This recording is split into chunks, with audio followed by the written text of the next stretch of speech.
Hey guys, okay, we are here for another week of social studies and Alabama history, and this week we are talking about the Creek War. So by the end of the week, you should be able to explain the social, political, and economic impact of the War of 1812, including the battles, oh my gosh, the battles and the significant leaders of the Creek War on and in Alabama. All right, so Chief Tecumseh unites most natives in war.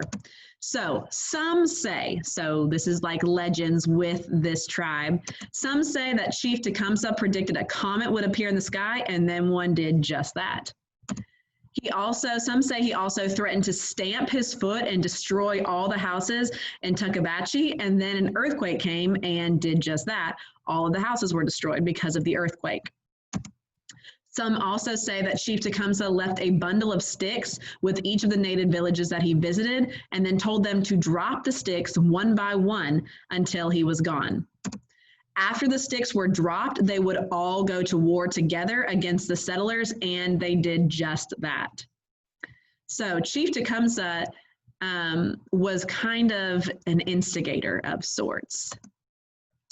All right. The people called the warlike Creeks the Red Sticks during the war. So the Creeks had the nickname Red Sticks during the Creek War. No one is sure whether or not the some say stories that we talked about on the last slide are true, but one thing they did know was that Tecumseh was a powerful Shawnee leader who did his best to unite all the American Indians in North America against the white settlers. Okay, so he wanted all of these different tribes to come together, whether they were of the same Indian tribe or not, and come together to go against the white settlers who were coming into the country. He couldn't convince all of the tribes to go to war, however, but he did gain enough support to wage a war on the settlers that lasted almost a year. Okay, so even though he didn't get everyone's support, the fact that he got enough support for the war to last a year is crazy. All righty. Chief Pushmataha tells Tecumseh that he needs to leave his land. And this is the last thing that we're going to talk about today. So that is Chief Pushmataha. I know they have some silly names, don't they?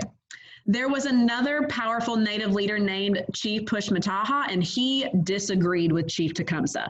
So they were not on the same page when it came to war. This is probably why Tecumseh did not get all the tribes to go to war with him. So remember we said that he didn't get all the tribes convinced to go against the white settlers? That is because Chief Pushmataha was able to convince some of them to stand with him against Chief Tecumseh. Chief Pushmataha was a Choctaw chief who thought war with the settlers would ruin his tribe.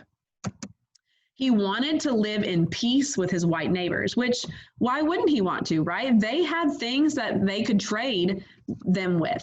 If the Choctaw tribe needed something and the settlers had it, they could trade, and vice versa. If the tribe had what the settlers needed, they could trade, and it could be a peaceful relationship. He didn't think that there needed to be war to claim the land.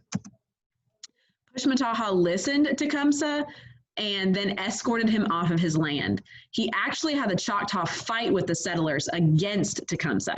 So Pushmataha was like, okay, I'll listen to what you have to say, but that's all he did. He heard him, and then he wanted him escorted off his land, and then he actually had the Choctaw, his tribe, fight with the settlers against Tecumseh and his men.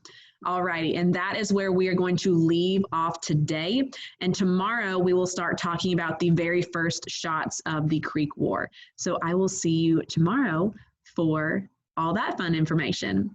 Please make sure that you go back into your folders to double check if you have any assignments for the day. All right, guys, have a great day.